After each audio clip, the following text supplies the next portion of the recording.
Yeah. This is Dylan with Dylan Report, talking to the bicycle snack man. He's driving around the Justice Center with his outfitted bicycle and snacks. Hey, sir, what's your name? Will? Will? Nice to meet you. Yeah, you too. Are you from Portland area? I've lived here a while. I'm not from here. All right. Yeah. Okay.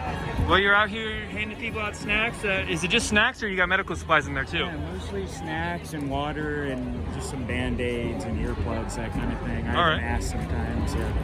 So what involves you into the protest event? I'm just here to make sure people have food and water. I think if they're here, they need it to be safe, and I think it's my civic responsibility to be out here and supporting in whatever way, so I chose this. Yeah. All right. Are you just supporting people at events in general, or is this event personal to you in any way?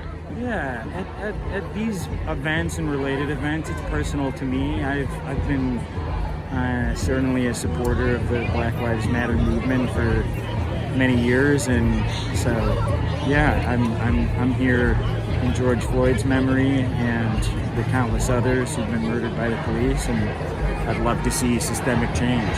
All right. Total demilitarization, defunding, and eventual abolition of the police. That's for me personally. So you've got the extreme view, the actual abolition of the police. Ultimately, yeah, I think so. Yeah. What does that look like in your imagination? I think it's ultimately taking funds away from the police, defunding them, and refunding social services and other community-based, treatment-based ways to provide people services so that they don't need to resort to other ways of what we might call crime or breaking the law.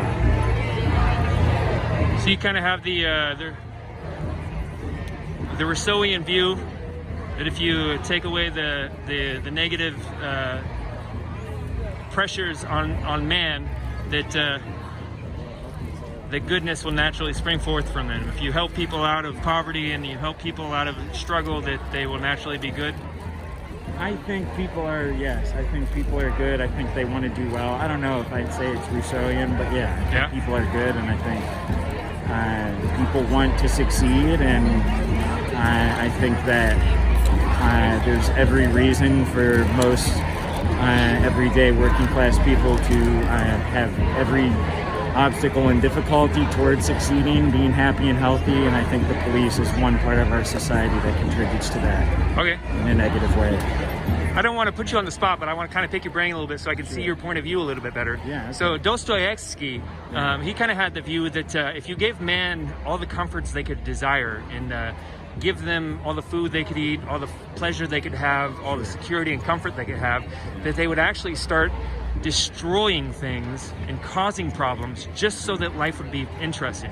And a lot of people, more so on the right, claim that that's what's happening at these events. That a lot of these are privileged people in Western culture. I'm not talking about skin privilege, just comfortable lives in America.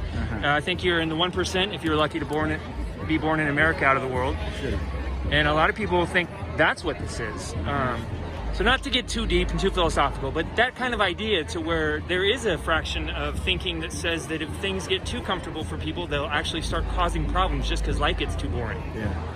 Well, I think that people get... Help yourself. Yeah. Water? Just water, yeah.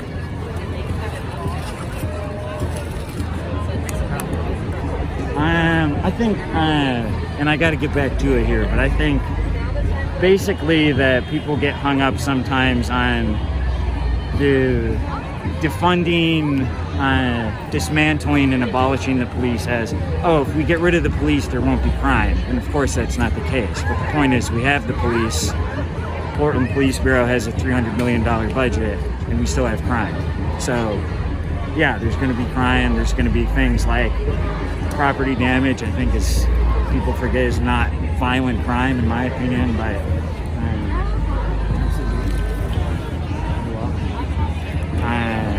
so yeah, again, I mean, you know, sure, I don't think getting rid of the police ultimately and through taking those funds and putting them into other services is something that makes society better as a whole. It doesn't necessarily get rid of crime, but I don't think that's really the point. All right, well, thank you for the interview. Yeah, Appreciate your thoughts.